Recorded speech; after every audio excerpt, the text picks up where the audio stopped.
Iya, bagaimana kabarnya hari ini? Alhamdulillah baik ya. Iya.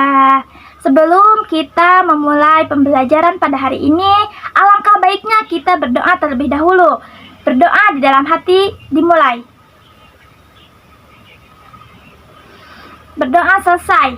Ya, pada minggu kemarin kita sudah membahas tentang teks deskripsi. Coba, apakah ada yang masih ingat apa yang dimaksud dengan teks deskripsi? Iya, silakan Alam. Iya, betul. Jadi, teks deskripsi itu merupakan teks yang menggambarkan suatu objek. Nah, pada pertemuan kali ini kita akan membahas tentang teks prosedur. Nah, coba apakah ada yang sudah tahu apa yang dimaksud dengan teks prosedur? Iya, silakan email. Iya, betul. Jadi, teks prosedur itu merupakan teks yang berisi langkah-langkah untuk melakukan atau membuat sesuatu. Nah, di dalam teks prosedur ini terdapat tujuan. Tujuannya supaya pembaca dapat melakukan kegiatan dengan tepat dan akurat. Selanjutnya, ada kaidah kebahasaan. Sebelum kaidah kebahasaan, kita bahas struktur terlebih dahulu ya. Nah, struktur dari teks prosedur itu, yang pertama ada judul, yang kedua ada tujuan, yang ketiga ada material atau alat dan bahan. Nah, yang keempat terdapat langkah-langkah. Nah, pada bagian langkah-langkah ini berisi tahapan-tahapan untuk melakukan atau membuat sesuatu. Lalu selanjutnya ada kaidah kebahasaan.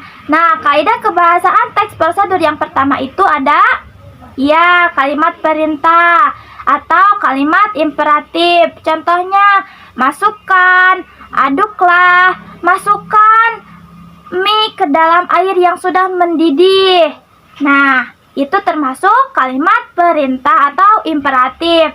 Yang kedua, kaidah kebahasaannya yaitu terdapat kata konjungsi atau kata penghubung. Contohnya seperti apa? Contohnya itu seperti selanjutnya, kemudian, dan lain-lain. Dan yang ketiga itu terdapat terdapat kata bilangan atau numeralia. Pertama, kita harus bla bla bla. Nah, yang kedua, yang ketiga. Nah, itu termasuk kata bilangan atau numeralia. Dan yang keempat, kaidah kebahasaannya yaitu ada pronomina atau kata ganti. Ya, selanjutnya, nah di sini Ibu sudah mencantumkan contoh dari teks prosedur. Ya, coba kita lihat sama-sama ya. Nah, contohnya ini.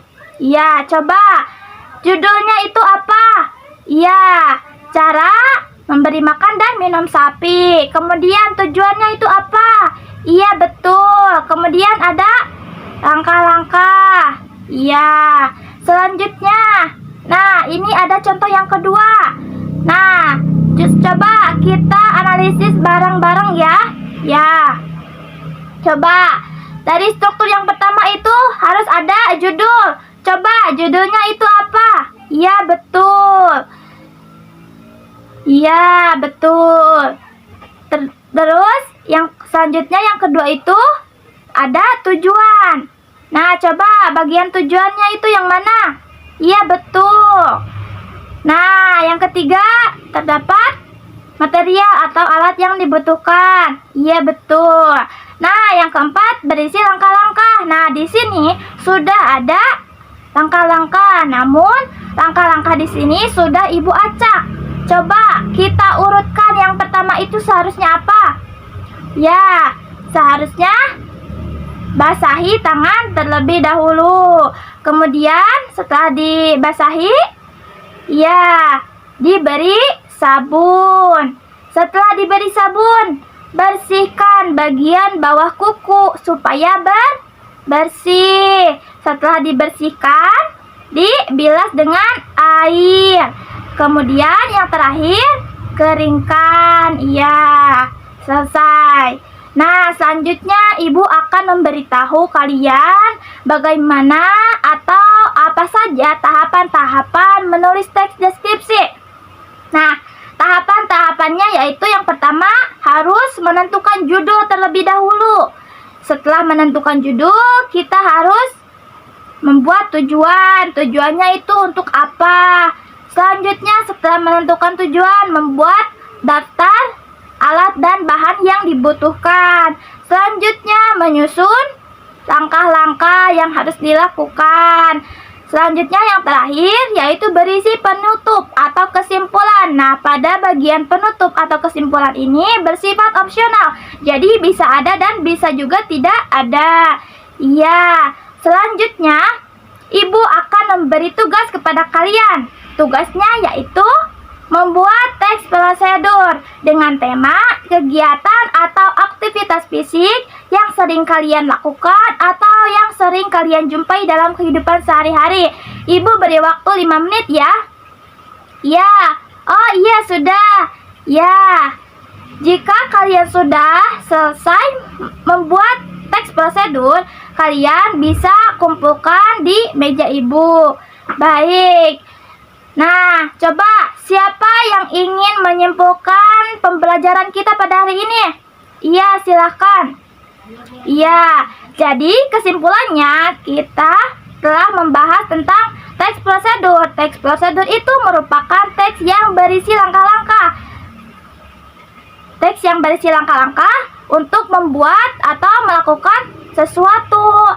Nah, selanjutnya di dalam teks prosedur terdapat struktur. Yang pertama itu berisi judul, yang kedua berisi tujuan, yang ketiga berisi material atau alat dan bahan, dan yang keempat berisi langkah-langkah. Kemudian terdapat kaidah kebahasaan. Yang pertama ada yang pertama itu ada kalimat perintah atau imperatif. Yang kedua ada kata konjungsi atau kata penghubung. Yang ketiga ada kata numeralia atau kata bilangan. Dan yang keempat terdapat pronomina atau kata ganti. Baik, sekian materi yang dapat Ibu sampaikan. Mohon maaf apabila ada kekurangan. Nah, pada minggu selanjutnya kita akan membahas tentang teks eksplanasi. Ya, jadi kalian bisa mencari tahu terlebih dahulu apa yang dimaksud dengan teks eksplanasi, struktur dari teks eksplanasi itu apa saja, dan kaidah kebahasaan dari teks eksplanasi itu apa saja. Sekian materi yang dapat Ibu sampaikan. Kita tutup pembelajaran pada kali ini dengan ucapan hamdalah bersama-sama. Alhamdulillahirabbil alamin. Terima kasih anak-anak.